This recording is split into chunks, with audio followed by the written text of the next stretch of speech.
பிஸ்மில்லாஹிர்ரஹ்மானிர்ரஹீம். கண்ணியமிக்கவர்களே, இது சிந்திப்பவர்களுக்கான பதிவு. +2 மாணவர்கள் +2 முடிச்சாச்சு. இன்ஜினியரிங் கவுன்சிலிங் முடிஞ்சிருச்சு. நீட் எக்ஸாம் எழுதியாச்சு. அடுத்தது என்ன? வழக்கம் போல் கவுன்சிலிங் மூலமாக சில 100 மாணவர்களுக்கு மெரிட்டில் சீட் கிடைக்கும். மற்ற பல்லாயிரக்கணக்கான மாணவர்களுக்கு ப்ரைவேட் காலேஜஸில் தான் சீட் கிடைக்கும். அப்புறம் என்ன, இப்படி ப்ரைவேட் காலேஜில் படித்த மாணவர்கள் படித்து முடித்ததுக்கப்புறம் வேலை இல்லாமல் இல்லாட்டி குறைந்த சம்பளத்தில் வேலை பார்க்கக்கூடிய நிலைமை நம்ம பார்க்குறோம். இல்லைன்னா ஏதாவது அவங்களோட படிப்புக்கு சம்மந்தமில்லாத வேலையை பார்க்கக்கூடிய நிலைமையை நம்ம பார்க்குறோம். இன்னும் சிலர் வெளிநாட்டுக்கு வேலை பார்க்க போகிறோம் அப்படிங்கிற பேரில் ஏஜென்ட்டை பணத்தை கொடுத்து ஏமாந்த சோகத்தையும் நம்ம பார்க்குறோம். இந்த நிலைமை தொடர்ந்து பல ஆண்டுகளாக நடந்துக்கிட்டே தான் இருக்குது. இதுக்கு மாற்று வழி என்ன தான் பண்ணலாம்? எனக்கு தெரிஞ்ச ஒரு நல்ல வழியை உங்களுக்கு சொல்கிறேன். இதுக்கு முன்னாடி நான் ரஷ்யாவில் படித்து வளர்ந்த ஒரு பகுதியை உங்களுக்கு காட்டுறேன். இந்த ஊருடைய அமைப்பு, வரலாறு நிச்சயமாக உங்களுடைய வாழ்க்கையை மாற்றி போட்டுரும். கவனமாக பாருங்கள், புத்திசாலிங்க புரிஞ்சுக்குவாங்க. இந்த சிட்டி பேர் ரஸ்தோவான் தான். டான் நதிக்கரையில் அமைஞ்சிருக்கு இந்த ஊர்.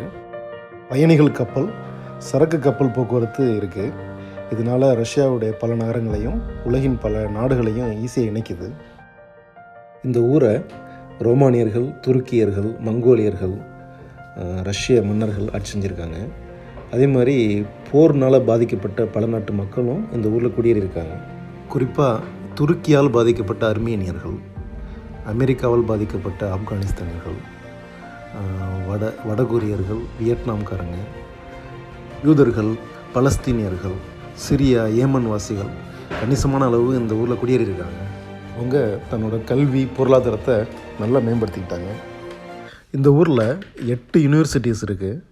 அதில் முக்கியமாக பார்த்திங்கன்னா ஃபாரினர்ஸ் அதிகமாக படிக்கக்கூடிய 4 யூனிவர்சிட்டி உங்களுக்கு சொல்கிறேன். அதில் ரஸ்தோ ஸ்டேட் மெடிக்கல் யூனிவர்சிட்டி, நான் படித்த யூனிவர்சிட்டி. அடுத்தது பார்த்திங்க அப்படின்னா டான் ஸ்டேட் டெக்னிக்கல் யூனிவர்சிட்டி. இங்கே நிறையா இன்ஜினியர்ஸ் இங்கே தான் உருவாகிறாங்க. எக்கனாமிக் யூனிவர்சிட்டி, முக்கியமான எக்கனாமிஸ்ட்னால் இந்த யூனிவர்சிட்டிலேருந்து உருவாகிருக்காங்க. அதே மாதிரி சவுத் ஃபெடரல் யூனிவர்சிட்டி, இது ரொம்ப பழமையான யூனிவர்சிட்டி. நாட்டின் பல பேராசிரியர்களை இந்த யூனிவர்சிட்டி உருவாக்கியிருக்கு. பல சயின்டிஸ்ட்டு இதுலேருந்து உருவாகிருக்காங்க.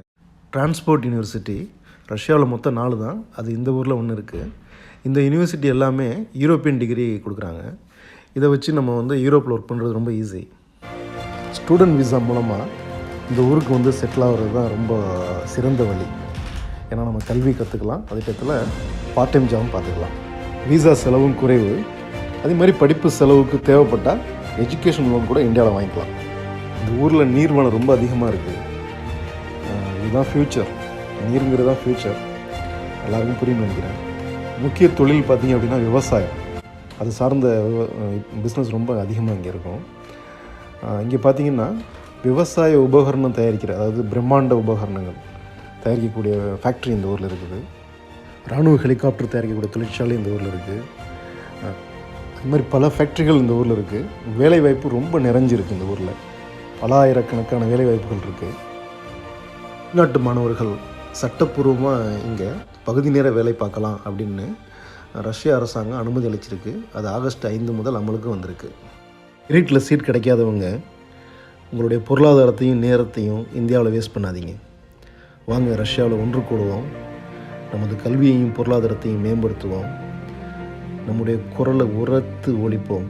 இங்கேருந்து இல்லை, பணக்காரங்க, கிராமத்துப்புற மாணவர்கள், நகர்ப்புற மாணவர்கள், அனைத்து தரப்பு மாணவர்களும் படிக்கிறதுக்கு இங்கே வாய்ப்பு நிறையவே இருக்குது.